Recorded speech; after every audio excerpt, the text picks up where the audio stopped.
আসসালামু আলাইকুম প্রিয় ভিউয়ার্স। আমি নূরে আলম নিয়াজ আপনাদের সামনে আরেকটি ছোট ভিডিও নিয়ে উপস্থিত হয়েছি। গত ভিডিওতে আমি ব্যাক টু ব্যাক কী এবং এর গুরুত্ব নিয়ে আলোচনা করেছি। আজকে আমরা যে বিষয়গুলো নিয়ে আলোচনা করব সেটা হচ্ছে ব্যাক টু ব্যাক এলসি কোন প্রতিষ্ঠান ওপেন করতে পারে এবং back to back LC open করার জন্য ব্যাংকে কী কী ডকুমেন্ট সাবমিট করতে হয়। মূলত শতভাগ রপ্তানিমুখী পোশাক কারখানা এই ব্যাক টু ব্যাক ওপেন করার যে সুবিধাটা এটা পেয়ে থাকে। 1983 সালে গণপ্রজাতন্ত্রী বাংলাদেশ সরকার রপ্তানিমুখী তৈরি পোশাক কারখানার উন্নয়নের জন্য এই সুবিধাটি প্রদান করেছেন। তো এখন আমরা জানব যে back to back LC open করার জন্য ব্যাংকে কী কী ডকুমেন্ট সাবমিট করতে হয়। ফার্স্ট অফ অল যে ডকুমেন্টটি সাবমিট করতে হয় সেটা হচ্ছে ট্রেড লাইসেন্স এবং তারপর আইআরসি এবং ইআরসি এবং ইআরসি সিসিআই থেকে ইস্যুকৃত। তারপর যেটি সাবমিট করতে হবে ব্যাট রেজিস্ট্রেশন সার্টিফিকেট এবং দেন টিন সার্টিফিকেট। তারপর যেটি সাবমিট করতে হবে বন্ডেড ওয়্যারহাউস লাইসেন্সের কপি। তারপর যদি বিজিএমই এর সদস্যভুক্ত হয় তাহলে বিজিএমই এর সনদপত্র, আর যদি বিকেএমই এর সদস্য হয়ে থাকে তাহলে বিকেএমই এর সনদপত্র সাবমিট করতে হবে। তারপর যেটি করতে হবে বস্ত্র অধিদপ্তরের অনুমোদনের কপি সাবমিট করতে হবে এবং তারপর ইপিবি রেজিস্ট্রেশনের কপি সাবমিট করতে হবে। তারপর যেটা সাবমিট করতে হবে সেটা হচ্ছে ফায়ার লাইসেন্স এবং দেন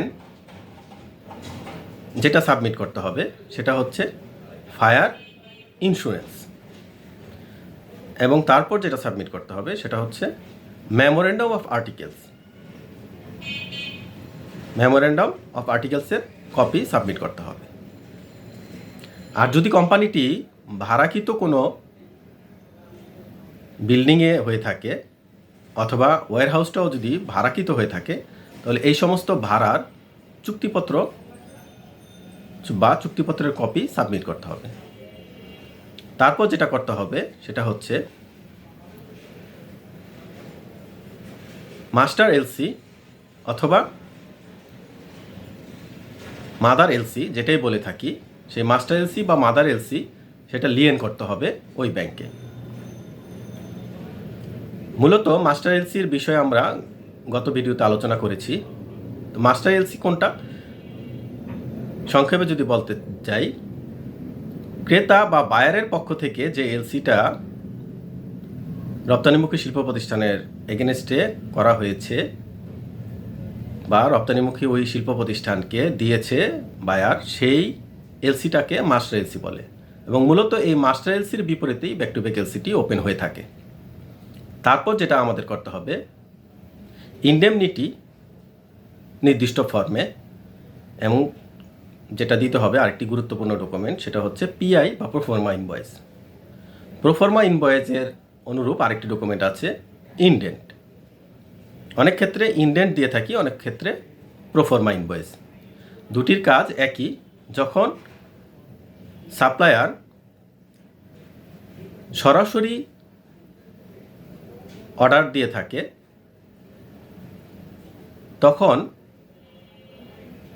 যখন সাপ্লায়ারের কাছ থেকে সরাসরি আমরা পিআই পেয়ে থাকি সেটা হচ্ছে প্রোফর্মা ইনভয়েস, আর যখন সেটা কোনো মাধ্যম হয়ে ইনডেন্টরের মাধ্যমে পেয়ে থাকি তখন এটাকে আমরা ইনডেন্ট বলি, কিন্তু মূলত দুটার কাজ একই। তারপর যেটা দিতে হবে হালনাগাদ সিআইবি সার্টিফিকেট দিতে হবে।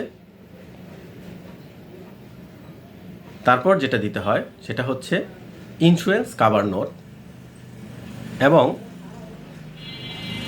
ফর্ম 12।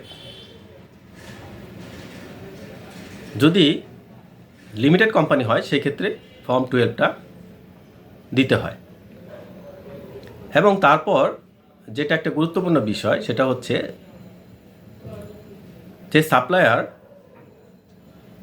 পণ্যটি সাপ্লাই দিবে সেই সাপ্লায়ারের ক্রেডিট রিপোর্টটি দিতে হয় ব্যাংকে। অনেক সময় ব্যাংক নিজেই ক্রেডিট রিপোর্টটি কালেক্ট করে নেয় এবং ক্রেডিট রিপোর্টের উপর ভিত্তি করে ব্যাংক ওই সাপ্লায়ারকে ব্যাক টু ব্যাক এলসি দিবে কি দিবে না সেটা নির্ধারণ করে। তারপর যেটা ব্যাংক চেক করবে এই সমস্ত ডকুমেন্ট পাওয়ার পর সেটা হচ্ছে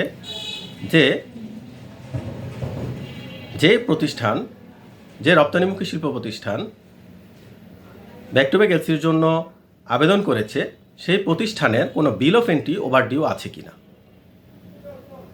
যদি কোনো বিল অফ এন্ট্রি ওভারডিউ থেকে থাকে তাহলে bank back to back LC open করার জন্য অস্বীকৃতি জানাবে। সুতরাং এটি একটি গুরুত্বপূর্ণ বিষয় যেন ওই প্রতিষ্ঠানের কোনো বিল অফ এন্ট্রি ওভারডিউ না হয়।